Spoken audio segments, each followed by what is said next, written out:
Pessoas, Animais, Natureza, e ainda Francisco Paupério, que lidera a lista do LIVRE.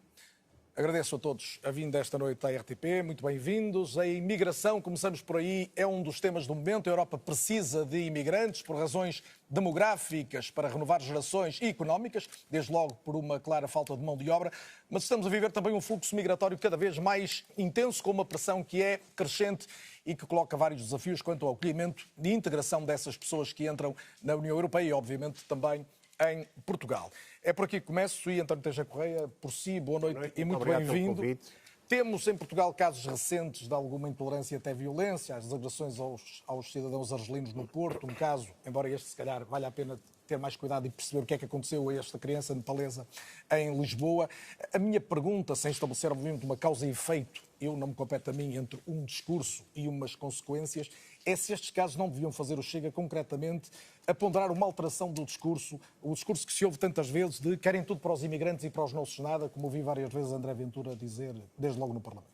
Bom, o Chega, como sabe, um discurso político é um discurso pontual, ou seja, é dirigido a determinados objetivos.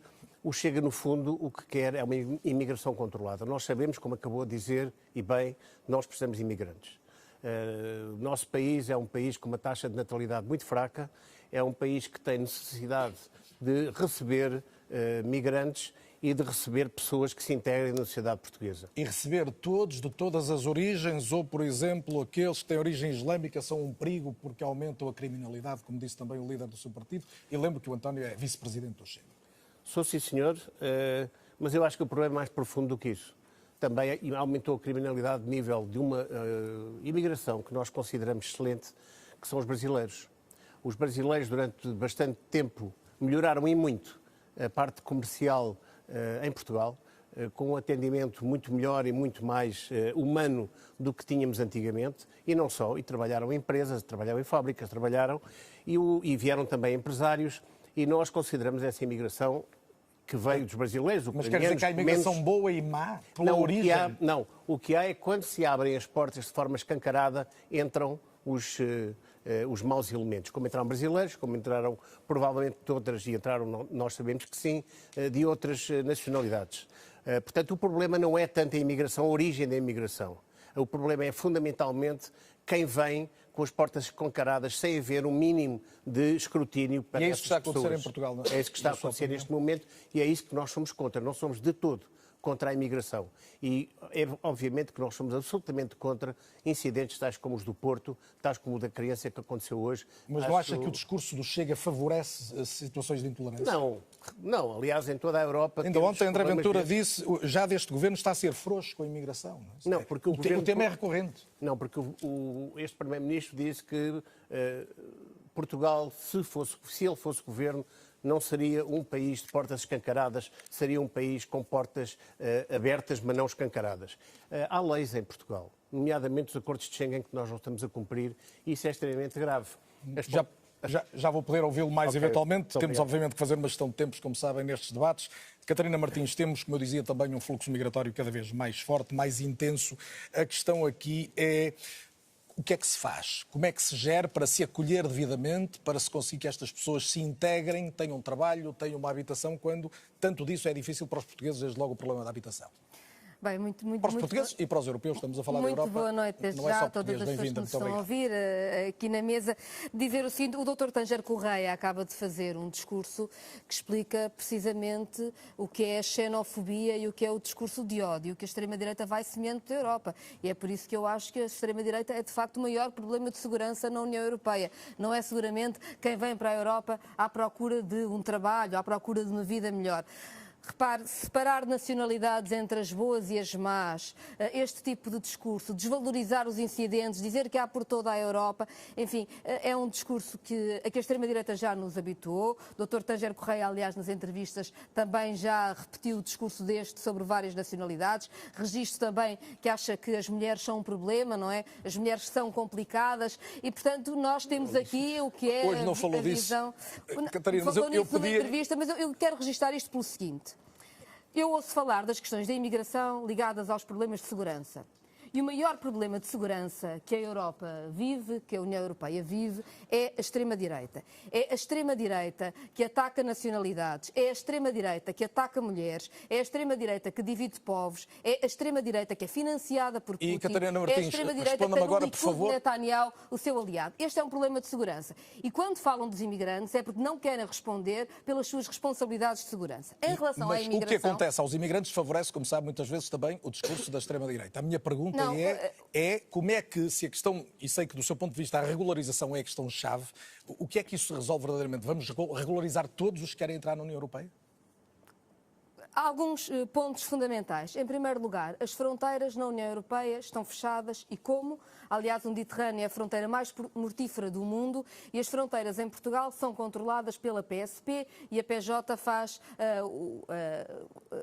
impede o tráfico de seres humanos, faz a investigação, faz o combate ao tráfico de seres humanos. Nós temos um problema em Portugal, que tem sido notícia nos últimos dias, que é um problema que não tem nada a ver com fronteiras. É um problema diferente. É um problema que tem a ver com a regularização de pessoas que já estão em Portugal e que já estão em Portugal. Muitas delas a viver, como sabe, nas ruas, a dormir em condições completamente indignas. Eram já muitas, o problema não foi resolvido e aumentou. E é preciso dizer o seguinte, estamos a falar de centenas de milhares de pessoas que têm descontos para a Segurança Social em Portugal. O que nós estamos a dizer é que o nosso país está a explorar trabalhadores que estão cá, que pagam à Segurança Social, que pagam as suas obrigações, mas queria dizer o seguinte, e são explorados 3 vezes. São explorados pelo Estado, que ficando com as receitas para a Segurança Social não desregulariza a situação, são explorados pelos senhorios sem escrúpulos, que lhes cobram balúrdios para situações de habitação que são indignas, e são explorados pelas empresas que gostam dessa situação. Não me disse como é que se resolve o problema, mas eu vou tentar voltar a si. Já vou voltar a si e pego na questão da regularização. Não se resolve, é fazer de conta. Não se resolve, Catarina, tem que avançar, porque senão onda descontrolada, porque isso é a visão da extrema-direita e não corresponde à realidade. Peço-lhe só, eu não queria estar sempre a falar do tempo, que é das coisas mais irritantes para quem está a acompanhar debates destes em casa, embora eu sinta essa pressão neste caso. Francisco Paupero, bem-vindo também. O Francisco tem falado de uma solução de corredores humanitários para as pessoas que querem entrar na Europa. A minha dúvida, quando ouço essa sua hipótese a ser colocada, é como é que funciona e, sobretudo, como é que termina. Ou seja, criam-se corredores para as pessoas chegarem, mas depois tem que haver um destino onde elas vão ter que ficar, dormir, trabalhar, em condições. Claro, boa noite e cumprimentar todos os colegas de painel. Também recordar o dia que é hoje, que é o dia também do Nakba Day, e mostrar a solidariedade do LIVRE com a luta palestiniana, e penso que todos aqui iremos defender a sua luta e apelar a um cessar-fogo o mais cedo possível. Bom, em relação aos corredores humanitários, o corredor humanitário serve para pessoas que estão em situação de emergência, como refugiados climáticos, são refugiados que têm de se mobilizar das suas casas e das suas terras porque deixam de as ter. E nós tivemos agora no Rio Grande do Sul um grande desastre climático e essas pessoas têm que se mover para outro sítio. E o que faz este corredor humanitário é precisamente permitir a estas pessoas mobilizarem-se de um sítio que não é seguro para um sítio seguro, que neste momento, aqui perto, será a Europa. Agora, nós temos um problema, nós não temos as portas escancaradas. As pessoas para entrarem cá têm que cumprir regras. Nunca houve a questão das portas escancaradas. E, portanto, todos os imigrantes que chegam cá chegam com regras. Ponto 1. Ponto 2. Ao não criarmos canais de inclusão, o que acontece é que nós podemos até ter estes corredores humanitários, mas quando as pessoas chegam cá não são bem integradas. Então como é que se resolve aí? Temos de ter políticas... Temos regras, mas temos pessoas a dormir nas ruas, temos de ter políticas integradas. Primeiro, temos de ter uma coordenação europeia. Não pode ser apenas uma coordenação portuguesa. E essa coordenação europeia começa pelas fronteiras externas. E aí podemos controlar quem chega à Europa, de onde vem, com que intenções, e regularizar a sua situação. E depois temos de ter... devemos excluir alguém dessas pessoas que chegam à Europa? Isso será as autoridades competentes e a legalidade. E devem estar dentro da legalidade. Se a pessoa cumprir os requisitos para entrar, deve poder entrar. E o Estatuto de Refugiado e de Asilo é um dos que permite essa entrada. O que é mais importante aqui é que até a maioria nem vem por questões de refugiados, muitas vezes, vem até por questões económicas, à procura de uma vida melhor e porque defendem os nossos ideais. Liberdade, democracia, diversidade. E é isso que não vemos quando a extrema-direita fala... Está convencido, e foi o Francisco que lançou este número no debate recente, no primeiro em que participou, quando falou em até 200 milhões de pessoas que podem ter que se movimentar. Não foi o Francisco. Eu sei, sim. O número resulta de estudos internacionais. Como é que é possível acolher tanta gente? fazer um esclarecimento, esses 200 milhões não vêm para a Europa, são 200 milhões que vão estar em circulação. Vai aumentar em função das alterações climáticas. Para a Europa, não vai aumentar a pressão. Mas como disse há pouco e bem, a Europa é um local particularmente exatamente. acolhedor. Ou seja, e muitos destes refugiados climáticos vão ser portugueses. Portanto, tem que haver um momento em que vamos dizer não cabe mais gente? Se nós pensarmos já nesse problema, podemos não chegar a esse ponto. A questão é deixar sempre como reação e não como prevenção. E este é um caso em que sabemos que vai acontecer, sabemos que vão ter cada vez mais pessoas às nossas portas e nós, como uma Europa que tem os valores de integridade, de diversidade, de democracia e de Estado de Direito, temos o dever de acolher estas pessoas. Pedro Fidalgo Marques, bem-vindo também. Nós temos em Portugal um caso que recentemente foi alvo de uma reportagem no Público, é o caso do Fundão, que é um bom exemplo de integração de imigrantes, mais de 2.000 pessoas. É certo que numa população de cerca de 30 mil, mas são 7% da população. Isto leva-me a pensar, e pergunto-lhe se do vosso ponto de vista faz sentido, do PAN, que a política da imigração deve passar também por se olhar para o território e perceber onde é que estas pessoas podem ser úteis e até que ponto isso não está a acontecer em Portugal. Muito boa noite aqui aos colegas painel, boa noite a todas e a todos que nos estão a assistir lá em casa. O que temos que observar é realmente, e estando na política europeia, o projeto europeu é um projeto de integração, é um projeto de procura de bem-estar para todas as pessoas. E quem vem nesta ótica, vem na ótica de dever ser integrada. Quando nós olhamos, e o Fundão realmente é um bom exemplo, ainda anteontem eu dei também numa entrevista, porque nós temos de trabalhar muito mais nestas políticas de integração em termos de ensino da língua portuguesa, em como estavam a falar, por exemplo, não faz sentido as pessoas que já cá estão, e estava a Catarina a dizer muito bem, estarem anos à espera de uma legislação, às vezes meses à espera de uma reunião. E isso estamos a falar de direitos humanos, direitos básicos. Mas vamos mais longe. Quando falamos, por exemplo, do Pacto das Migrações, estamos a falar que o atual Pacto pode afetar, inclusive, os portugueses que vão para a Europa, porque o atual Pacto prevê que qualquer pessoa na Europa possa ser detida até 5 dias se não tiver consigo os documentos.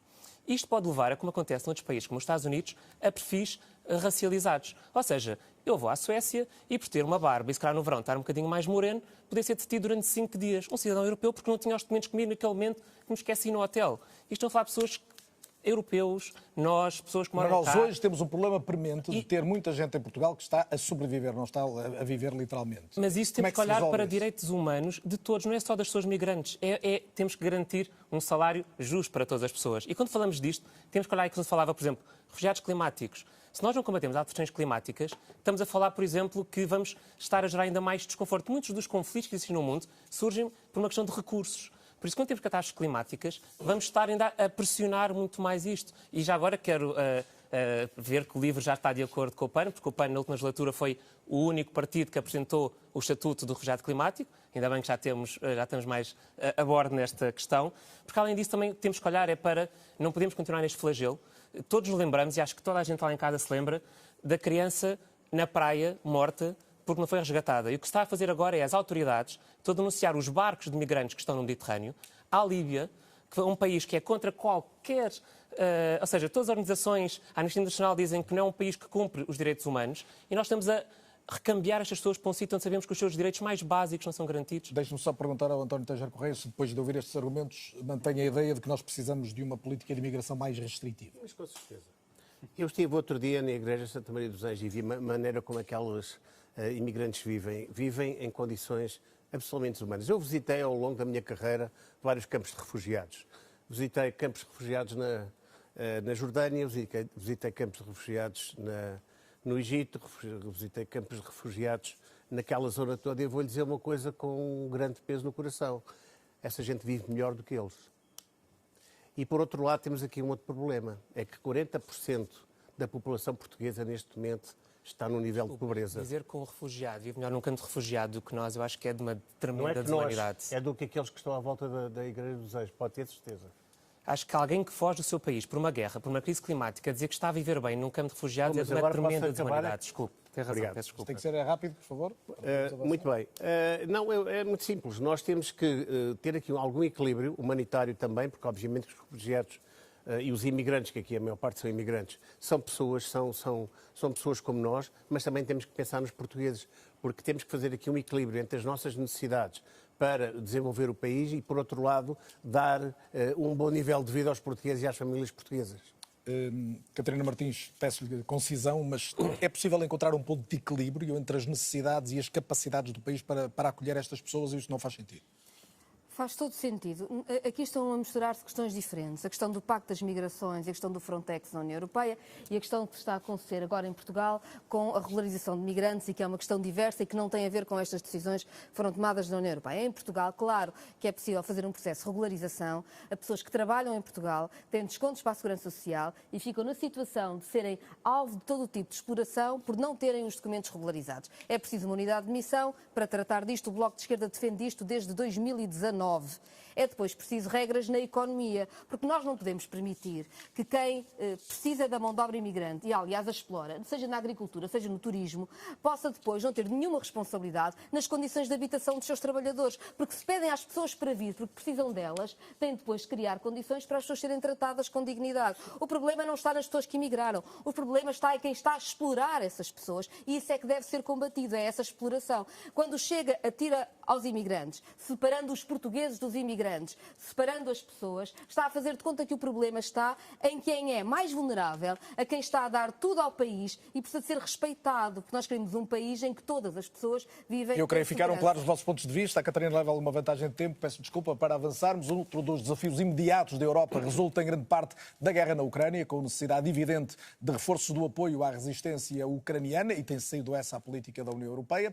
A Rússia está de resto a ganhar terreno e não falta quem veja numa eventual vitória de Putin mesmo a falência do projeto europeu, e ao mesmo tempo discute-se a necessidade de aumentar ou não o orçamento da defesa de forma substantiva em cada país da União. É a proposta de debate que deixo em cima da mesa a partir deste momento, e começo agora pelo Francisco Paupério. Francisco, tem defendido um apoio firme à Ucrânia. A minha pergunta é até onde é que vai o apoio firme à Ucrânia em termos de valores e, eventualmente, de participação militar no terreno de tropas europeias? O LIVRE defende que não deve intervir em termos militares no sentido de recursos humanos especificamente da Europa neste momento, porque isso seria escalar o conflito. Nós temos que ir atrás da paz, não é atrás da escalada de conflito. Agora, o que a União Europeia tem de fazer é respeitar a decisão do povo ucraniano. E se a decisão do povo ucraniano for cessar fogo neste momento sob algumas condições, apoiaremos. Se for defender integralmente o seu território, também apoiaremos com material de defesa, tal como já fizemos no passado, através de entrega de armas, de defesa sempre, e, mais tarde, e que já foi aprovado no Parlamento Europeu, a ajuda económica para financiar a reconstrução já da Ucrânia e não esperar pelo fim da guerra. Portanto, militares, tropas no terreno, nem europeias nem portuguesas. Exatamente. Muito bem. Em relação à hipótese que muita gente vê como um grande perigo, Pedro Fidalgo Marques, para o projeto europeu de uma vitória da Rússia, deve fazer-se tudo, e o que é que significa tudo, se concordar com isso, para evitar essa vitória de Putin? Queria começar por esta questão que muitas vezes usamos a expressão que temos uma guerra às portas da Europa, mas nós temos uma guerra na Europa. E quando falamos de apoiar a Ucrânia, estamos a falar de apoiar direitos humanos, apoiar aquelas famílias, aquelas pessoas que estão lá a viver essa guerra. E estamos a falar de defender a liberdade. Acima de tudo, estamos a falar de defender o projeto europeu, porque o projeto europeu surgiu como um projeto de paz e, como já disse, um projeto de direitos humanos, um projeto de bem-estar. E por isso, para o PAN, é inequívoco sem garantir o apoio à Europa. Mesmo até o PAN, enquadrado no grupo dos verdes europeus, defende que deve ser dado apoio militar Mas falar de paz no atual contexto parece-lhe possível? É possível quando temos de falar de... Nós não podemos ser utópicos a achar que vamos, neste momento, a curto prazo, e quando temos pessoas a morrer diariamente na Ucrânia, considerar que vamos só com negociações. É óbvio que é necessário haver um apoio militar à Ucrânia, isso não se põe em causa. As pessoas têm direito a defender-se e a sua autodeterminação. Não se pode esquecer em paralelo o caminho da negociação e o caminho da diplomacia. E tem-se esquecido? Ultimamente não temos visto tantas conferências entre partes, nem temos visto, por exemplo, esta questão de que é o que faz falta à União Europeia, de haver falar na União Europeia uma só voz. E por vezes temos de nos sentar todos na mesa, este caminho do diálogo, mas para o PAN é inequívoco o apoio à Ucrânia. Se me permite, só para terminar, o que também não podemos esquecer, e há aqui sempre um parênteses fazendo apoio à Ucrânia, que é, desde que não existam o uso de armas de destruição maciça, que nunca os pediram, mas também temos de perceber que este apoio tem que ser feito de uma forma, porque as guerras têm um impacto ambiental enorme. A indústria da guerra, se fosse um país, era o quarto país mais poluidor do mundo. E é por isso que também tem que se olhar nesta perspectiva, mas não faz sentido fecharmos as portas, porque a seguir à Ucrânia pode vir a Geórgia, e nós temos visto, e já foi referido noutro debate, a situação dramática que está a haver na Geórgia. Temos a Moldávia, nós não podemos, como projeto europeu, e seria a morte do projeto europeu se estivéssemos a fechar essas portas. Já vamos ao alargamento também da União Europeia. Catarina Martins, a Catarina disse há não muito tempo que ainda não se tentou realizar uma verdadeira conferência de paz, desde logo sob a égide da ONU. Mas a verdade é que já houve várias tentativas de negociação desde que eclodiu este conflito, desde que houve a invasão da Ucrânia, na Bielorrússia, na zona de fronteira, na Turquia, agora há também uma intenção do governo suíço. Que características é que teria essa sua conferência que a faz acreditar que levava a algum resultado positivo? O que eu disse e repito é que a União Europeia não se apresentou, não assumiu a responsabilidade de ser promotora de uma conferência de paz sobre a égide da ONU. Ou seja, a União Europeia não tem tido uma estratégia autónoma, um caminho para a paz. Fala de armas, fala muito de armas, nunca fala de paz. E claro que a Ucrânia tem o direito a defender-se, mas é preciso uma estratégia para a paz e um caminho para a paz. Mas é preciso que a Rússia queira estar nesse caminho para a paz. As guerras acabam em conferências para a paz. Porque de resto, a Rússia ainda não respondeu, por exemplo, a esta hipótese de encontro proposto pelo governo da Suíça. Não há certeza. O que eu digo é que a União Europeia tem uma capacidade económica neste território que não tem comparação. E que, portanto, que se a União Europeia tivesse uma articulação para a diplomacia, para a paz, conseguiria resultados diferentes de outros interlocutores. Essa é a nossa convicção e é a responsabilidade, aliás, da União Europeia fazê-lo. Até porque eu registro, no princípio do conflito, o presidente Zelensky disse claramente que estava disposto a negociar com base na neutralidade da Ucrânia para haver uma solução. Ou seja, há portas que foram abertas e a União Europeia não teve a capacidade de ter autonomia estratégica face aos Estados Unidos para propor um caminho para a paz. Mas está a convencer que a União Europeia tinha mais sucesso que a Bielorrússia ou que a Turquia no diálogo com Moscou? O que digo é que a União Europeia não tentou.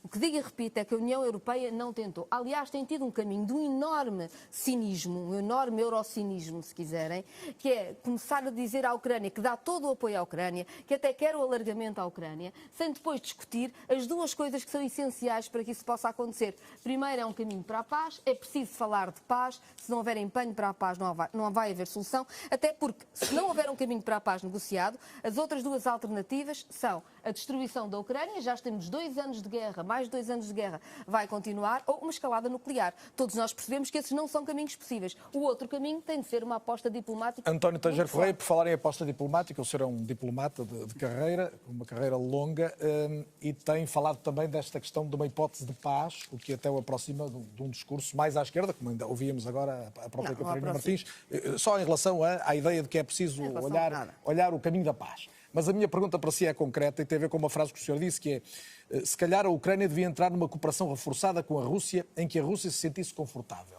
Bom, isto é mais do que a paz, não é? Não, é um objetivo de paz. São coisas diferentes. Mas não era subjugar a Ucrânia à Rússia? Não. Isso é uma das muitas hipóteses que poderá estar em cima da mesa, e eu disse também claramente nessa ocasião que não tinha os dados todos na minha posse para pôr em cima da mesa as soluções possíveis. Essa é uma solução possível que já se experimentou no passado e que eventualmente podia resultar no futuro. Isso traduzia-se em quê, para quem não tem, se calhar, tanto hábito de ouvir a integridade territorial da Ucrânia, total, e uma forma de cooperação que assegurasse à Rússia, penso eu, digamos, uma cintura de segurança feita pela própria Ucrânia. Portanto, não pressupunha a cedência dos territórios que a Rússia ocupou na Ucrânia? Não, de todo. Pelo contrário, porque a cedência dos territórios iria levar seguramente a uma paz mal feita que teria no futuro consequências negativas. Os senhores não têm dúvida nenhuma de que a razão está do lado ucraniano e de que Putin é que errou totalmente neste conflito? Não, eu acho que ele fez um erro de cálculo.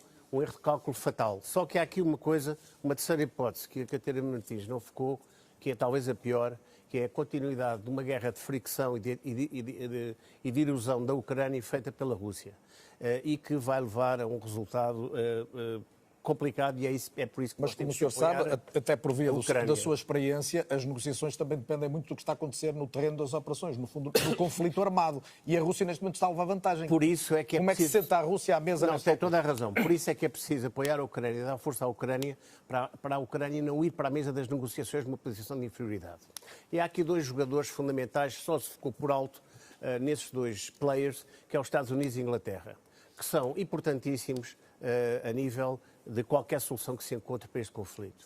A participação dos Estados Unidos neste conflito e da Inglaterra de formas diferentes gera que seja absolutamente fundamental a sua participação no encontro de uma solução diplomática não militar. Portanto, por enquanto, neste momento, o que é preciso, na minha opinião, é reforçar a Ucrânia de forma a que ela eventualmente possa chegar à mesa uma resposta de rápida, porque tem que manter o equilíbrio de tempos, mas claro. Não resiste, até porque falou dos Estados Unidos. Uma vitória de Trump, uma eventual vitória nas presidenciais, é um perigo para a Europa e para a segurança da Ucrânia ou não? Com toda a franqueza, ainda não percebi. Porque as propostas de Trump são conflituais entre si. O que é que isto quer dizer? Quer dizer que, se por um lado, não é extrema-direita, na extrema-direita são os neonazis, os neofascistas, que no fundo são marxistas também, portanto, vai dar ao mesmo. Agora, o que obviamente, a vitória de Trump, o que pode dar a Trump, ou ele agudiza o conflito, de alguma forma, porque tem duas empresas americanas extremamente fortes a operar na Ucrânia, que é a BlackRock e a Monsanto, ou se aproxima mais de Putin, ou se aproxima mais de Putin, no final com uma vitória russa. Ou de uma vitória de um acordo que desfavoreça a Ucrânia, o que é mau. Como lhe disse... O Francisco Paupério está aqui em desvantagem. Peço só para voltar a este tema, Francisco, e desde logo para perceber, há pouco perguntei-lhe o que é que considerava, até onde devia ir a ajuda em relação à negociação de paz. Isso significa o quê? É garantir o quê à Rússia? Primeiro temos que debater dentro da Europa. Nós vimos que, no caso ucraniano, houve uma resposta a várias velocidades, mas em sentidos parecidos. Mas tivemos outro caso, no caso de Israel e da Palestina, em que vimos velocidades diferentes. E quando nós não temos uma política externa única, é muito difícil sentar às negociações, enquanto União Europeia, para falar com a Rússia. E não tem que ser a União Europeia, ou não tem que ser a União Europeia a dizer, pelo menos, o que é que deve estar em cima da mesa. Deve ser o povo ucraniano e deve ser o povo russo. E aí, depois, a União Europeia deve servir como um espaço neutro de negociação. Mas não deve ser a União Europeia a decidir sobre o território russo, certamente, o território ucraniano. Certamente. Em função deste conflito na Europa, muito se tem discutido então o investimento, ou a necessidade de investimento dos países, da NATO em particular, com uma meta de até 2% do PIB para atingir até 2030. Significa muito dinheiro, e para países como Portugal, mesmo bastante dinheiro. Estima-se que entre 1.500 a 2.000 milhões de euros, no caso português, de aumento da despesa portanto, com o investimento militar. A questão é até que ponto concordam com esta ideia, sendo que, e começo agora pelo Pedro Fidalgo Marques, o chefe de Estado-Maior da Armada, o almirante Gouveia Melo, dizia hoje que Portugal tem mesmo de gastar mais dinheiro e que pode vir a sofrer bastante, embora quando se discute o aumento do orçamento da defesa em Portugal, há logo uma reação negativa e que se teme o militarismo. Há aqui receios para temer o militarismo ou não há como evitar, no atual contexto, com a expectativa do que pode acontecer nos Estados Unidos, um aumento do investimento militar por parte da União Europeia? Aqui o que temos que trabalhar é numa melhor integração em termos militares europeus. Neste momento, a percentagem de contratos que é feita da indústria militar integrada na União Europeia é muito reduzida, continua a ser feita por Estado-membro a Estado-membro, e por isso tem que ser feita aqui, como toda a política de integração, uma política realmente europeia. Por exemplo, o que o PAN defende são unidades rápidas de resposta rápida, de intervenção rápida no terreno, 3 a 5 dias, e não, por exemplo, o Exército Europeu, que acho que é algo que neste momento é algo utópico. Por isso, recusa a hipótese do Exército Europeu por uma razão de operacionalidade no imediato ou porque não concorda? O PAN, neste momento, defende que não é o caminho a seguir e sim estarmos em forças de resposta rápida multinacionais. Esse será o caminho que temos que... Mas com o aumento do investimento mesmo assim na defesa para ter essas forças ou elas estarão concentradas em 2 ou 3 países? Não, isto é, como acabei de dizer, uma resposta multinacional. E sempre nesta perspectiva que me referi há bocado, desta questão que tem que ter noção até do impacto ambiental da guerra, tem que ter a questão do impacto nas sociedades. Por exemplo, o PAN é contra o serviço militar obrigatório, que é algo que também teria sido por cima da mesa. E é nesta perspectiva que nós temos que pensar também temos que reforçar a nossa segurança, mas numa ótica integrada. Não vale a pena estarmos todos a fazer o mesmo, porque isso nem sequer faria qualquer sentido numa União Europeia que nós queremos que tenha cada vez uma maior integração. Catarina Martins, precisamos de um investimento efetivo na defesa na Europa que, obviamente, consuma mais recursos, mas que garanta alguma independência à Europa se tiver de defender o seu território? A Europa só não tem independência estratégica porque não quer. A Europa tem duas potências nucleares, Reino Unido e França, uma delas no espaço da União Europeia. A Europa gasta mais em defesa, em percentagem do PIB, do que a Rússia ou do que a China. E, portanto, a ideia de que a Europa é indefesa e precisa de investir muito não é verdadeira. Faz parte, aliás, de uma velha reivindicação, nomeadamente francesa e alemã, de retirar dinheiros dos fundos da coesão, que servem para as mais variadas áreas na Europa, da educação, à saúde, ao território, ao clima, e retirar fundos desses para financiar as indústrias de armamento. E eu chamo a atenção que isto sempre foi errado. Neste momento, enfim, este eurocinismo utiliza a Ucrânia como desculpa para o caminho que sempre quis, no momento em que é bom registar, nós temos um massacre em Gaza a acontecer e temos governos, nomeadamente o governo alemão, onde aliás os verdes estão em coligação, que estão a dar armas a Netanyahu e que estão também a reprimir manifestações dos estudantes que se manifestam contra a Palestina. Portanto, nós temos aqui sim um enorme problema de eurocinismo na Europa sobre as questões da paz, do direito internacional, do respeito pelas pessoas, em que claramente, enquanto se afirma um determinado tipo de valores, há uma política que vai em contracorrente efetiva. Mas, Catarina Martins, até agora não podemos ignorar que até agora a defesa da Europa tem sido garantida no essencial, embora sobretudo potencialmente pelos Estados Unidos e pela NATO, e que se os Estados Unidos mudarem flagrantemente de política, com uma eventual eleição de Trump, e perante o cenário expansionista da Rússia, pode ser preciso ter uma capacidade de defesa maior. E como é que se resolve? Não somos obrigados a aceitar os termos que outros impõem a este debate. Se temos potências nucleares, se temos um gasto em defesa maior do que a Rússia ou a China, vamos mesmo aceitar os termos do debate que foram impostos pelos Estados Unidos na América? Aliás, Donald Trump foi o primeiro a vir de uma forma mais vocal, a exigir os 2% à Europa. Portanto, esse aumento não obrigado. Nós temos que discutir se queremos ou não paz e que cooperação é que queremos para a paz na Europa. Eu acho que a paz é a missão agora para a União Europeia. Tem de ser a missão agora para a União Europeia. Mas para isso é preciso que haja uma articulação europeia e uma estratégia neste território que não fique nem subordinado aos interesses norte-americanos, que não permita claramente o projeto czarista de Putin, e aí a extrema-direita é um perigo. Nós sabemos, a extrema-direita desde a invasão da Rússia tenta mudar a sua imagem, mas sabemos como Salvini em Itália, Le Pen em França, a AfD na Alemanha ou a extrema-direita na Áustria receberam financiamento de Putin, estão ligadas a Putin e, portanto, enfim, fazem parte deste problema. Precisamos é dessa estratégia de quem está do lado da paz e acabar com o eurocinismo, que permite que o armamento europeu esteja a ser utilizado no massacre em Gaza. Aumento do orçamento para a defesa, sim ou não, Francisco? Isso, mais uma vez, a Europa tem que decidir, tem que ter uma política de segurança comum. E aí é que tem que se decidir o que é que se quer fazer na Europa e qual é a autonomia estratégica que a Europa quer ter. Mas a segurança não vem só da defesa, não vem só através das armas. Nós podemos ter segurança energética. Mas é que agora temos uma guerra em curso. Essa é que é a questão. E estamos a financiar o Estado de Putin ao comprar gás natural à Rússia, porque não temos sistemas energéticos eficazes dentro da União Europeia. Portanto, isto... Vou tentar ainda ter tempo para a questão energética. Sim, mas falando da segurança, a segurança não é só questão de armas, não é só questão de defesa, é também uma questão estratégica. Nós temos de ser independentes do ponto de vista energético, ou seja, não gastar em gás natural para a Rússia. Temos de ser independentes do ponto de vista alimentar. Os nossos sistemas alimentares têm que estar preparados, não só para a crise climática, mas também para o afastamento destes países como a Rússia ou a China. Francisco, eu percebo isso tudo, mas as eleições nos Estados Unidos são em novembro. Claro, se houver uma mudança de isso, política nos sim, Estados como Unidos... eu disse no último debate, obviamente que se tem que discutir uma política de defesa e é que não vai haver tempo para mudar isso tudo sustentadamente até novembro. Tem que haver uma independência até da produção e tem que haver mais. A produção que tem que ser feita tem que ser coordenada e tem que ser descentralizada. Não pode ficar apenas na França e na Alemanha para depois não ficarmos reféns apenas desses países. Portanto, admite um investimento maior em termos da indústria militar desde logo. Não tem que ser maior, tem que ser pensado, tem que ser decidido pelos Estados-membros e não pode ser... Todos os especialistas militares dizem que tem que ser maior.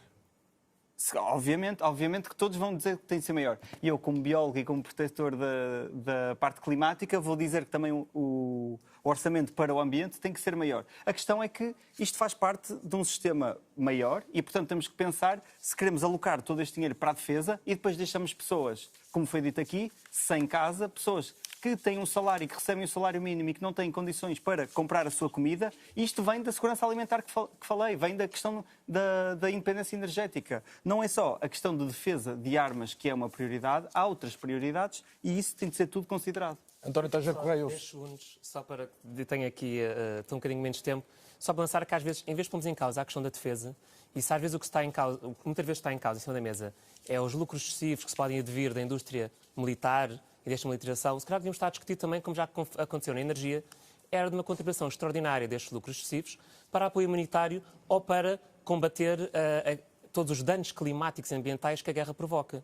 Se calhar o caminho passa por aí e não estar sempre a pôr em causa a defesa, mas claro está a pôr em causa possíveis caminhos de lucros excessivos nesta indústria. António Tangero Correia, o senhor tem dito que a Europa não tem militares, literalmente, de uma forma simbólica, que quase não há ninguém nos paióis. A minha pergunta é como é que se resolve, se é preciso ou não gastar bastante mais dinheiro e voltar a ter. Bem, o gastar dinheiro, sim. É evidente que tem que... Os 2%... O estar sim, os 2% é o mínimo. É o mínimo. Estar equipado, é o mínimo. Na sua opinião. O estar equipado é uma forma de dissuasão, como dizia a Catarina Martins, temos dois Estados nucleares na Europa, a França e a Na União Inglaterra. Europeia só um. Mas nós precisamos de mais que isso. Não se faz uma guerra, que não se queira uma terceira guerra mundial, de forma com armas de destruição maciça. Portanto, tem que haver homens, tem que haver meios, tem que haver um investimento. Ora, o investimento na indústria de defesa que nós destruímos completamente e que a maior parte dos países europeus destruiu, não tem que ser público, não tem que custar ao contribuinte, pelo contrário. Pode ser alvo de uma parceria pública ou privada. E pública porquê? Podia não ser, podia ser só privada, mas pública para controlar precisamente a venda e o controle das armas que saem ou das armas ou dos produtos que saem dessa indústria. É evidente que os próprios militares, nós não temos forças militares ativas em quantidade suficiente para enfrentar um desafio sério. Não temos. Demora tempo, demora treino, demora qual vai ser o feitio que nós queremos para essas forças. A força de reação rápida, sim, mas a força de reação rápida, como a OARC tem os ingleses e que foi, digamos, a força de entrada na Bósnia, por exemplo, é uma força que monta o esquema para que depois as forças mais volumosas entrem após eles montam as comunicações. Quando o senhor fala da para... necessidade de investimento militar, está a pensar em que risco principal? É Putin o principal risco? Não, eu acho que qualquer risco nós não sabemos. Há riscos que vêm... Neste momento eu acho que Putin está bastante ocupado com o conflito na Ucrânia e tenho dúvidas que ele tenha capacidade militar para ir muito mais para o Ocidente. Agora, nós temos é que estar, como lhe digo, uma força dissuasora, uma força... Isso não é muito tranquilizador, mesmo assim. Não é completamente tranquilizador, não é. Mas é relativamente tranquilizador, porque diz-se que os japoneses não invadiram os Estados Unidos na Segunda Guerra Mundial porque os americanos eram um povo armado. Diz-se. Eu não estava lá, não vi, não sei. Mas pelo menos é o que corre nos meios diplomáticos e diplomilitares, é que houve um plano do Japão para invadir os Estados Unidos e não o fizeram porque tiveram receio da população civil que estava armada e, portanto, seria um escolho muito importante para uma invasão. Portanto, eu penso que nós temos que pensar muito seriamente porque segurança e defesa são os dois lados da mesma moeda. E nós não podemos ter segurança sem ter uma força de defesa bastante... Para encerrar este tema, Catarina Martins, quando se fala da hipótese de defense bonds, a mutualização da dívida para as questões da defesa, parece-lhe uma boa ideia ou, neste caso, a mutualização não é o caminho? A urgência são os climabonds. A urgência é mesmo a transição climática, a transição justa. Ela vai precisar de muito investimento para acontecer e é fundamental que aconteça. Eu queria só registar que o Dr. Tangero Correia tem como planos e como visão para a Europa que a Europa há de ter uma terceira guerra mundial e que ter a população armada é boa ideia. Eu acho que há poucas coisas que são irresponsáveis e muito mais próprias, diria eu, de uma política criminosa do que alguém que se diz um diplomata. Vamos avançar nos temas. Chegaremos à questão climática, mas eu queria que olhassem agora à questão do alargamento, até porque, embora não sejam tudo prerrogativas dos parlamentares europeus, a verdade é que o Parlamento Europeu tem um papel a desempenhar, desde logo manifestando a sua opinião sobre a forma como deve acontecer. Temos no cenário um alargamento a mais 10 países, um deles a Ucrânia, pode acontecer em velocidades diferentes, sendo que, e começo agora pelo Francisco Paupério, no caso da adesão da Ucrânia, altera substancialmente aqui alguns quadros. Desde logo o quadro da coesão, porque será o país mais pobre a ter entrado algum dia na União Europeia, e desde logo também a própria política agrícola comum, porque teremos o maior celeiro, o maior produtor de cereais, inclusive é superior à França, porque é desde logo também o país, ou passa a ser, com o maior território na Europa. Isto preocupa ou anima-o? Obviamente que tem que entrar em conta, mas não pode ser a prioridade olhar só para a questão dos fundos e até olhar, se calhar, de um ponto de vista mais pessoal do caso português, não é? Que Portugal poderia ser um dos principais penalizados por esta entrada. Nós temos que olhar para o alargamento como uma continuação do projeto europeu, de um projeto de paz e de solidariedade. E é isso que o alargamento pode fazer a leste e nos Balcãs, fazer essa coesão e criar uma estabilidade europeia, porque dentro do território da União Europeia, efetivamente, nós nunca tivemos uma guerra após a sua formação e nós podemos expandir este projeto de paz e isso é essencial. Relativamente à agricultura, obviamente que vai transformar a agricultura europeia, mas possivelmente vai até contribuir para a questão da segurança e independência alimentar que nós queremos. Vai colocar os estándares europeus num país como a Ucrânia e até, como vimos até nestes meses e no início da guerra, a Ucrânia é praticamente o celeiro do mundo, não é só do caso da União Europeia. E esqueçamos agora, por momentos, os critérios de adesão. Mas é importante. Sem dúvida. No caso ucraniano... Mas a minha pergunta era essa. Entende que a Ucrânia deve ter uma adesão ao mesmo ritmo dos outros candidatos? Claro, devem ser todos os candidatos, devem seguir o mesmo ritmo, que são os critérios de Copenhaga e que, claro, a democracia e o Estado de Direito têm que estar salvaguardados. E não podemos acelerar por questões geopolíticas. Portanto, mas devem entrar todos, é a sua opinião, ao mesmo tempo? Ao mesmo tempo, não. Fazia dependendo do seu próprio progresso. Porque depende mais dos países candidatos do que propriamente da União Europeia. E a União Europeia vai ter que ter uma conversa, pelo menos uma discussão sobre como é que vamos alterar os tratados, porque a União Europeia crescendo, as instituições também têm que se reformar. Portanto, também vai haver aqui uma conversa sobre a reforma das instituições da União Europeia.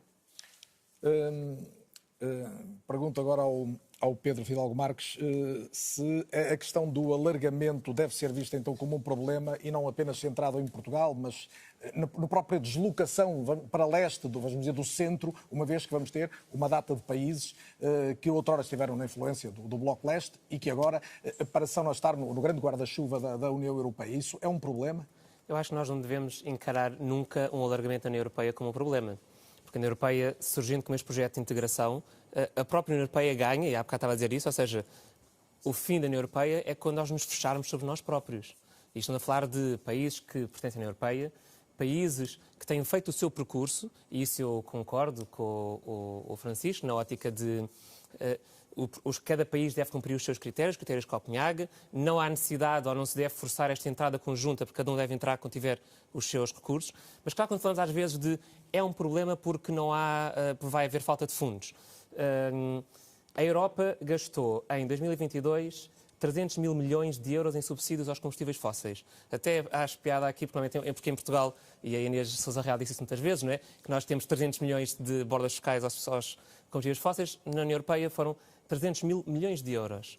Estamos a falar de dinheiro que tem que ser aplicado na política agrícola comum, que o PAN até defende que devíamos passar a ser uma política alimentar comum, mudar aqui o tom para esta sustentabilidade alimentar, esta segurança alimentar das populações, e por isso nós temos que olhar com uma perspectiva de ter novas culturas, novos povos e ter um novo contributo que não é um problema, mas sim uma necessidade de reorganização. Sim, é necessário, provavelmente, em termos do Conselho Europeu, aferir a questão da decisão, do método de decisão ponderado.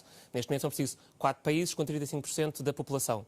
Provavelmente tem que se alargar o número de países, é uma questão que tem que se fazer para garantir que não há blocos de grande peso populacional a decidir por toda a União Europeia. É óbvio que isto é uma decisão e um processo que tem que ser feito ponderado com todos os Estados-membros, com o Parlamento Europeu, com todas as instituições, mas nunca fechando a porta a países que precisam, a países que estão a fazer o seu processo. Nós tivemos a Macedónia, que trocou o nome Macedónia do Norte, para entrar na União Europeia. Faria sentido agora pôr em causa a sua entrada? É isso que nós temos que perceber. E vamos avançar para podermos ainda ir à questão energética que os interessa particularmente, pelo menos alguns dos senhores candidatos que estão aqui esta noite. Catarina Martins, há também a questão do funcionamento das instituições, que pode colocar-se a partir do momento em que houver muito mais países. O Bloco já é muitas vezes crítico do funcionamento das instituições europeias. É possível arranjar uma forma de governação da Europa com muito mais países à mesa? Nós, sobretudo, levamos a Europa a sério e, como levamos a Europa a sério, temos que criticar o que funciona mal para que haja um horizonte de funcionamento. Mas o que é que funciona bem aos olhos do Bloco? Vou dizer uma coisa. É verdade que há problemas de tratados, havendo alargamento, coloca-se o problema das políticas de coesão. A Europa já alargou várias vezes sem mudar o quadro das suas políticas de coesão. Isso é complicado. Para as pessoas perceberem, as políticas de coesão têm muito a ver com as capacidades dos vários países de equilibrar, digamos assim. Portanto, se não tivermos mais políticas de coesão, vamos ter mais desigualdades na Europa, mais mais problemas na Europa. Um alargamento precisa de outra forma de olhar para estas políticas, mas temos também, sobretudo, que pensar que o que é que os tratados atuais, independentemente do alargamento, nos dizem. Reparem, quando foi preciso a Europa fazer coisas que acho que foram importantes, como comprar as vacinas para a Covid conjuntamente, não se respeitou nenhum tratado. A Comissão Europeia atuou sem cobertura de nenhum tratado. Mas isso foi absolutamente excepcional.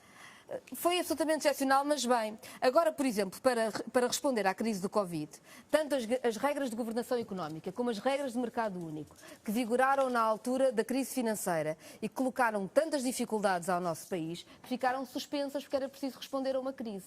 Quer dizer que a União Europeia já tem uma avaliação de que estas normas não funcionam, porque sempre que há uma crise tem de fazer uma coisa diferente do que está nos tratados. Ora, nós estamos a viver, para lá das questões da paz, que aqui já discutimos, um momento de crise climática que exige um investimento que não pode conviver com estes tratados que já todos os países perceberam que são impossíveis de utilizar quando há uma resposta... Para ainda irmos à crise climática, permitam-me passar ao António Tangero Correia. Enfim, os tratados é óbvio. António Tangero Correia, quando, por exemplo, Macron diz que a Europa é mortal, pode morrer porque as instituições podem morrer, isso tem a ver com o alargamento ou, na sua opinião, reside apenas na questão da guerra e das ameaças de Putin? Eu não concordo com o Macron nesse aspecto de todo. Ainda bem que falo do alargamento, porque eu só queria fazer aqui um pequeno parênteses. É que eu estou de acordo que, obviamente, cada país é que vai ditar a velocidade da sua adesão à União Europeia. Eu vou só lhe dar um pequeno exemplo. Quando eu trabalhei para a União Europeia, quando eu fui enviado especial para os Balcãs Ocidentais, fui eu que negociei a assinatura dos acordos da Bósnia e da Sérvia. Isto foi no ano 2000 e hoje permanecem exatamente no mesmo estádio. Portanto, estas coisas ou andam porque os países querem que ande, ou não andam e não vale a pena empurrar. Peço-lhe uma resposta. E a Macedónia tem o mesmo problema. Diga. Peço-lhe uma resposta muito rápida. O senhor considera-se ambientalista? Considero completamente. Aliás, como sabe, os partidos conservadores são os mais ambientalistas, são os que defendem. Já vou voltar ao tema consigo. Era só para ter a certeza se estaríamos com todos os candidatos a identificarem-se como tal para entrar nesse tema, no tema da transição climática, da mudança climática, e começava com um desafio ao Francisco e ao Pedro, é que possam distinguir aos olhos dos eleitores o livro do PAN nesta matéria, porque verdadeiramente integram a mesma família europeia dos Verdes, têm um discurso muito próximo. É mais o que os une que os separa, mas o que é que os separa, Francisco? O que separa, sobretudo, é a questão que, pelo menos o LIVRE, separa a justiça social de justiça ambiental, e nos assumimos de esquerda por causa disso. E é essa parte social que nós temos políticas integradas, por exemplo, o programa 3C, que apresentamos cá em Portugal, Casa, Conforto e Clima, que visa, no fundo, reabilitar casas para, baixar a fatura da luz, porque casas que estão mais eficientemente energéticas baixa a fatura da luz, ou seja, estamos a baixar o custo de vida para as pessoas, estamos a colocar mais casas no mercado, logo também estamos a baixar a renda, e por outro lado trabalhamos também na segurança tão importante de estarmos a retirar gás natural e retirar fundos a Putin. E é o nosso tipo de políticas que difere muito do PAN, esta visão mais integrada e sistémica do ambientalismo, em que não podemos separar as pessoas, não podemos separar a parte social, não podemos separar os problemas das pessoas e, claro, apresentar medidas, nomeadamente o Passo Ferroviário Nacional também, que reduz o custo das pessoas, que promove o investimento público e promove até a indústria dos transportes e que acompanha com empregos, salários e condições dignas de vida. Pedro Fidalgo Marques, o Francisco acaba de colocar o PAN como não olhando tanto à justiça social e não se assumindo como de esquerda. Não se assume como de esquerda? Eu acredito que o Francisco deve estar desatento, porque tudo o que o Francisco disse são medidas que o PAN defende, como a questão do conforto térmico em casa. Mas são tudo medidas também que o PAN também já defendeu. A questão que é necessário ter uma transição verde, também uma transição justa e social. O PAN defendeu as medidas todas para ter um passe gratuito a nível nacional e buscando os 300 milhões das bordas fiscais. O que é que realmente distingue o PAN do LIVRE? Nas questões ambientais é primordial. Por exemplo, vimos agora a decisão do aeroporto. O LIVRE concordou com o aeroporto em Alcochete, quando estamos a falar, na União Europeia, estamos agora a delimitar o que é um ecocídio e aquilo vai abater centenas de milhares de sobreiros. É a nossa maior reserva de água doce. Vamos falar daqui a uns anos com a seca, as pessoas não têm água para beber. Mas mais que isso, se me permite terminar aqui nas diferenças, é a questão também da proteção e bem-estar animal. E isso tem que ficar bem claro que é a diferença entre o PAN e o LIVRE. Quando falamos, por exemplo, não podemos ter uma transição para uma agricultura, para esta política agrícola comum, sem terminar com o transporte de animais vivos, com a trituração dos pintos machos. Muito bem, e eu agora tenho mesmo que avançar. Estamos a 5 minutos para a vossa orientação. Vai aproveitar, Francisco, se não se importa, o último minuto que eu darei a cada um para colocarem a vossa tónica na questão energética. O que é que lhes parece que é mais relevante? E pedindo-lhe, António Tânger Correia, se me esclarecer já se para si existe ou não emergência climática. Emergência climática existe, não depende só apenas do ser humano, mas existe porque, efetivamente, todos os indicadores indicam nesse sentido, ou vão nesse sentido. No entanto, há uma coisa que para o Chega é fundamental, que é o bem-estar, e por isso é que eu disse que nós somos a favor do meio ambiente, porque nós somos talvez o partido mais votado a nível do mundo rural e não há quem trate melhor do ambiente que o mundo rural. Portanto, nós, nesse aspecto concreto e definido, somos completamente os primeiros a preservar o ambiente e a preservar toda a ambiência envolvente daquilo que o mundo rural precisa para viver, sobreviver, alimentar o país e desenvolver as famílias portuguesas. Catarina Martins, como é que conseguimos a transição sem prejuízo da criação de riqueza, que é o que lhe perguntam sempre?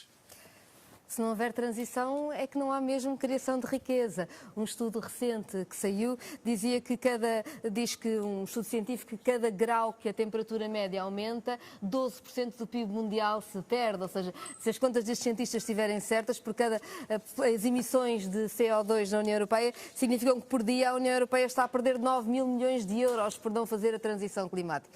E por isso é importante. Mas nós estamos a aproximar-nos do fim. Ouvi esta pergunta inicial sobre a diferença entre o LIVRE e o PAN, e não me querendo meter numa família política, mas metendo-me se calhar, eu diria o seguinte: eu acho que nós temos o grande desafio de ter conjuntamente uma missão que é de paz, uma missão que é de agenda de clima e que é de agenda social também.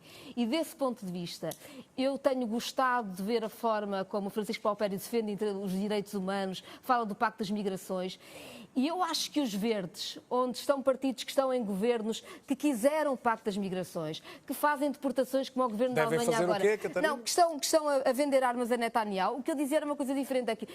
Eu deixava o desafio do LIVRE, por exemplo, ponderar, em vez de estar nos verdes, poder estar verdadeiramente na esquerda e podermos fazer parte de uma aliança, que pudesse ser essa esquerda. Resposta ao desafio no seu minuto final, Francisco, por favor. Catarina tem que avançar e a Catarina está com vantagem não muito grande, mas está. Francisco. Desculpe. Pode responder ao desafio? Sim. Não, respondo a 2 desafios. O primeiro é o caso do aeroporto. Nós fizemos um relatório técnico e científico para fazer a escolha do aeroporto e é isso que o LIVRE defende nas questões estratégicas. Nós precisamos de ver, primeiro, quais são as localizações, fazer um estudo sobre eles e o relatório diz que a localização estrategicamente mais bem definida, segundo os critérios, claro, que foram definidos, seria Alcochete. A boa notícia é que não foi o Montijo. Montijo, sim, que teria uma capacidade brutal de destruição de ecossistemas que impactava uma zona muito maior. E a resposta à Catarina para depois esgotar o seu minuto?